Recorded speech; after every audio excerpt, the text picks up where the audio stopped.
thing is this the McLaren F1 is faster than a pimp's ability to text message. This is literally the godfather of hypercars. You see, contrary to popular belief, Gordon Murray's goal was not to build a car that could go 240 plus miles an hour. He didn't give a damn about speed. What he cared about was perfection, and he just so happened to create one of the greatest just vehicles of all time. This thing hauls more ass than a paraplegic's hover around. And then to add insult to injury, like the biggest FU to other car companies, they lined the engine bay with gold to reflect the heat.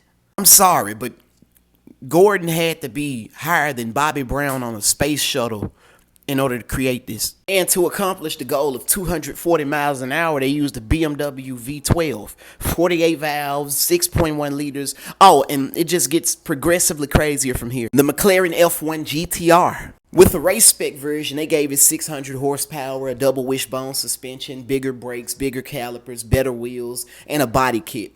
And in 1995, it won the 24-hour Le Mans. It kicked the draws in everybody's ass, including Porsche. Up next, ladies and gentlemen, we have the Celine S7. It's nastier than a crackhead in some new shoes jogging to a sneaky link. We're talking about nastier than Elmer Fudd's search history on a Saturday night. Under the hood is a twin-turbo 7-liter pushrod V8. These things usually sound gnarly. We're talking about a cam so big it sounds like a wheel dick got caught in a car door. Here's why the S7 failed. Even though it made more power, sounded good, it was a fairly simple race car.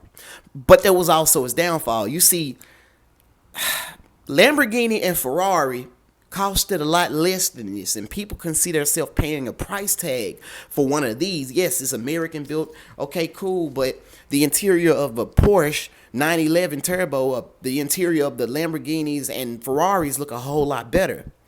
So I'm just gonna go get one of those and throw twin turbos on it. This right here is the sexiest supercar of all time. This is the Mercedes-Benz CLK GTR AMG. They're talking about a 6.9 liter V12 that sounds like a crackhead playing hopscotch in some new shoes. You're talking about a car with a 6-speed sequential gearbox. You know what that gearbox sound like? It sounds like a washing machine getting head from a fucking pencil sharpener. And no matter what angle you look at it, it looks like a Porsche 959. The early 2000s Mercedes-Benz got caught fucking behind big lots. Hennessy Venom is probably one of the most underrated just pieces of art ever created. And I say that for a reason. Because for one, they took a Lotus Elise, stretched it like your mom's thumb when she gained weight, and then gave it a female Viagra, meaning it's nastier than your grandmother in a hospital gown.